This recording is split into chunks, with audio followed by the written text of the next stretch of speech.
here's an absolute beauty. A new study reveals that most young people in the UK support turning the country into what? If that was the family fortunes, what would the top answer be? It certainly wouldn't be this. They support the idea of turning the country into a dictatorship. The findings are part of a Channel 4 report. Who knew? Highlights over half of those aged 13 to 27 believe the UK will be better off under a strong leader without Parliament or elections. 33% think the army should be in charge, while 47% back radical societal change through revolution. Now, we thought, who do we get to talk about this? There's only one man that can properly address this. Connor Tomlinson has been of this parish in different forms over many years now, commentator and host of the Lotus Eaters podcast, who...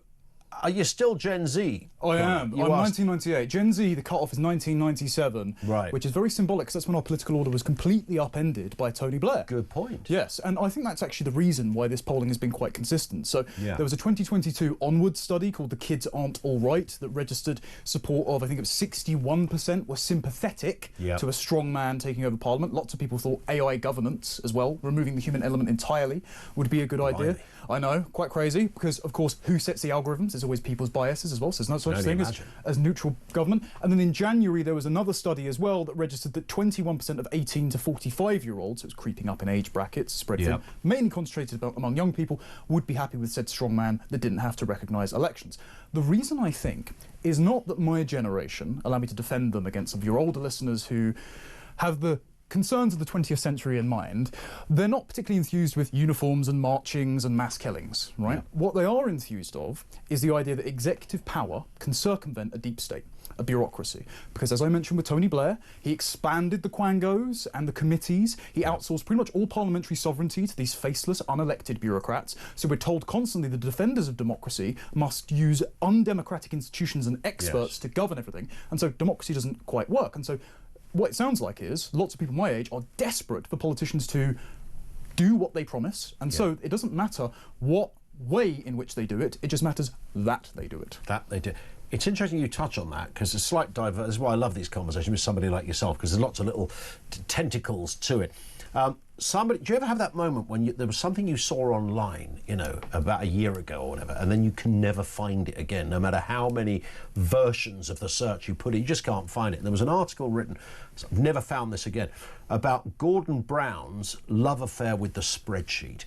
And it brilliantly articulated that kind of new order, if you like. And I keep mentioning Macron and Trudeau and that horrendous creature that used to run New Zealand, Jacinda Ardern. Rishi Sunak would fit into this category? 100%. Rishi Sunak never looked happier than when he was at those G7 things with those guys. He looked absolutely comfortable. And I'm not suggesting, no, it's a democracy, people can have their own ideas, they're not breaking the law in one respect, but it always seemed that this sort of template, Brown loved the spreadsheet. Everything sits nicely. There's a committee for that. There's an organisation for that. We've got everything. There's a database with everything on it. We're all interconnected. Blair can't get out of bed without talking digital ID. You know, it's all of that. And I don't, you know, I'm not suggesting it's a kind of David Icke sort of conspiracy. It's just the way this kind of bizarre, I don't know where it came from. You might have a theory on this, but this idea of this sort of connected, they like the word connected order of how the world should function. Is it based on something? When we often talk about wokeism and the like, you know, I always mention the Frankfurt School. I'm sure you're familiar with that reference.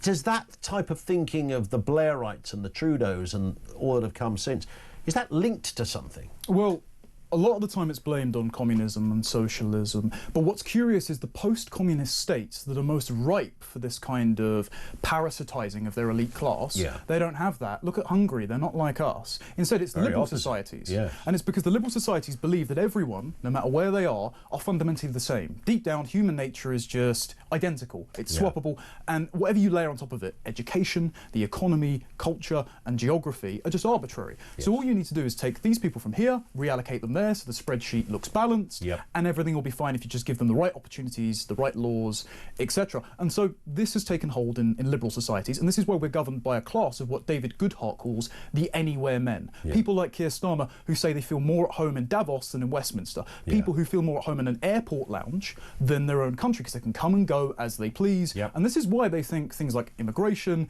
don't really matter. It's why cultural concerns are always secondary to economic concerns, because everyone they meet, no matter where they're from, are just like them. They're part of the business anywhere class. Whereas 100%. Young people like me who went to school with a very diverse plurality of students, many of whom are very nice but from different backgrounds, can see that different cultures cause people to behave in different ways. And so people who are at the lower end of the economic ladder, the types that voted for Brexit, the types that are sympathetic to reform, the types in the Rust Belt who voted Trump, can see the deleterious effects of immigration on the economy, on their local area, on their culture. And so they're turning around and going, well, if all I'm getting is this, if all I'm getting is the Hobson's choice of both parties saying they're democratic, but never exacting their promise to lower migration and basically being indistinguishable, you can't get cigarette paper between them, I'll take whoever's going to come along and promise me change, no matter how they do that. It's interesting that I touched on this earlier for the 70,000th time since it happened, when Starmer, not once but twice and probably more, talked about, you know, the right-wing bandwagon and all of that, which is sort of, I mean, that could be,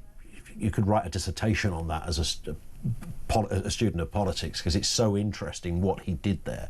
And he could have, it could have been so different, that speech. He could have said, look, anyone who's threatened to set fire to stuff and kill people, I don't know a single right-winger quote that would support somebody setting fire to a mosque or punching somebody or whatever. I don't know anybody that thinks that.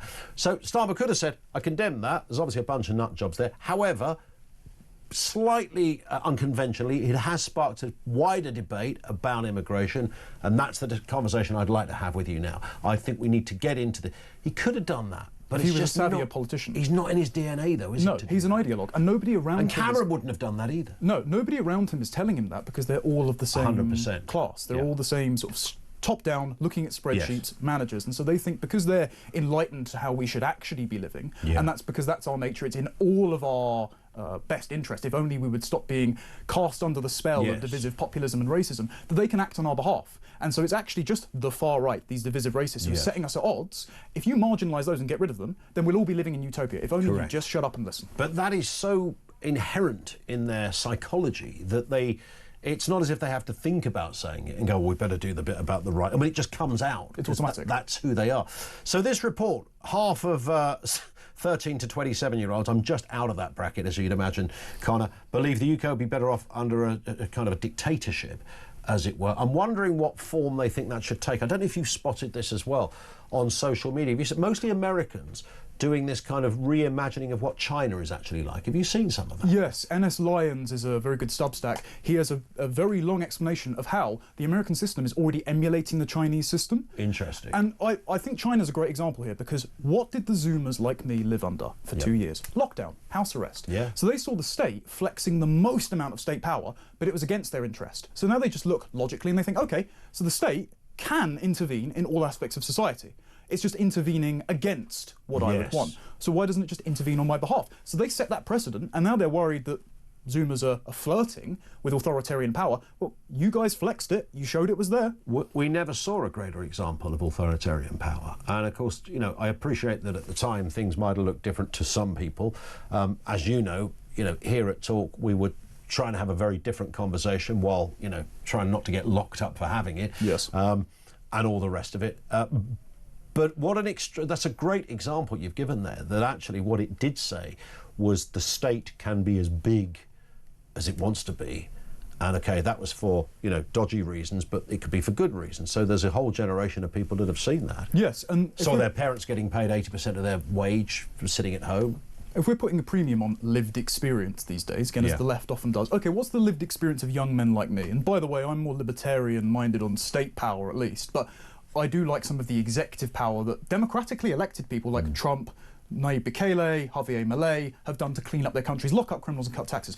But for young, white, straight men like me, we're public enemy number one of the existing social order. So why would we want to defend that if they align themselves with democracy, and democracy means discriminating against competent, hard-working, law-abiding white men in favour of foreign criminals that they're going to battery farm at my expense? Okay, why would I want that order? I'll just go with whatever the other guy is saying. There is another, frankly, more disturbing stat that has come out today as well, Connor, and that's that nearly half of young people have stopped drinking. I have as well. Well, I was about to say, I reckon you're one of them. Due to health concerns, apparently the growing Muslim population, the influence of abstinence influencers, a survey of over 2,000 adults found that 43% of 18 to 34-year-olds, 32% of 35 to 54-year-olds have quit drinking, with more than half of both groups reducing their alcohol intake. Now, depends who you speak to. If I speak to Soy Boy Finn out there, who does our phones, then he goes out on it's not what time did you get home at night, it's what time did you get home in the morning. You know, he has, 23-year-old weekends. I mean, he does it with aplomb. He's perpetually skint because he goes out on a Friday and a Saturday and gives it large and loves every bit of it. He's got great stories, and there's a big part of me that thinks, yeah, you're 20, that's what you're meant to be doing at 23. But then I speak to people like yourself who've gone, actually, I'm shunning alcohol, I'm not drinking at all. So what is it then? I'm getting both pictures here. There's multiple reasons here. So there is very much a culture of wellness and self-improvement online. My friend Chris Williamson, for example, former Love Island contestant, now is one of the biggest podcasts in the world. Yep. He talks about health and fitness, and he's gone selectively sober over time just to improve his fitness goals and his ability to be productive. And frankly, you need all the productivity you can get in this economy, because not only is alcohol expensive, but everything's expensive. True. So if you're a young guy, you're really interested in making money, you really want to get your mortgage, you got to wrap it up. And that's the other important point that you said about the Muslim population. That's growing. The average age, I think, in this country among Muslims is 27, where the average age of the overall population is about 40. And so I wonder how much that demographic as well has an influence on the I'm against democracy polling, because I would be interested to see, per the Henry Jackson polling, how many of those are also not enthused about democracy. That's interesting. So you not drinking is because you have a clearer head. Is it as simple as that? Yes, and it's really expensive. And also, one other thing as well, in that poll that they showed, the Channel 4 poll, it showed that the level of religious worship is going up. Yes, that's among the Muslim population, but if you look over in America, everyone I know working in Washington, D.C., it's anecdotal, I understand, is a young Catholic guy that is going to traditional churches. They're getting married younger.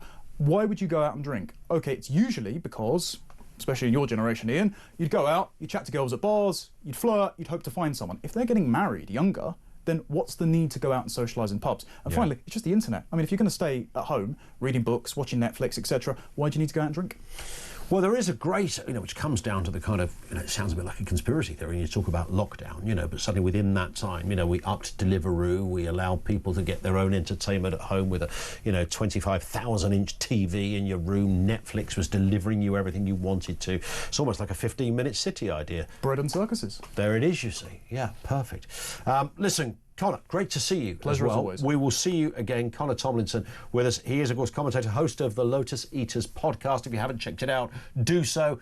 It's a download. It's there to listen to. And there's loads of, I don't know how many episodes now. Probably thousands now by now. That's Connor with us here on Talk.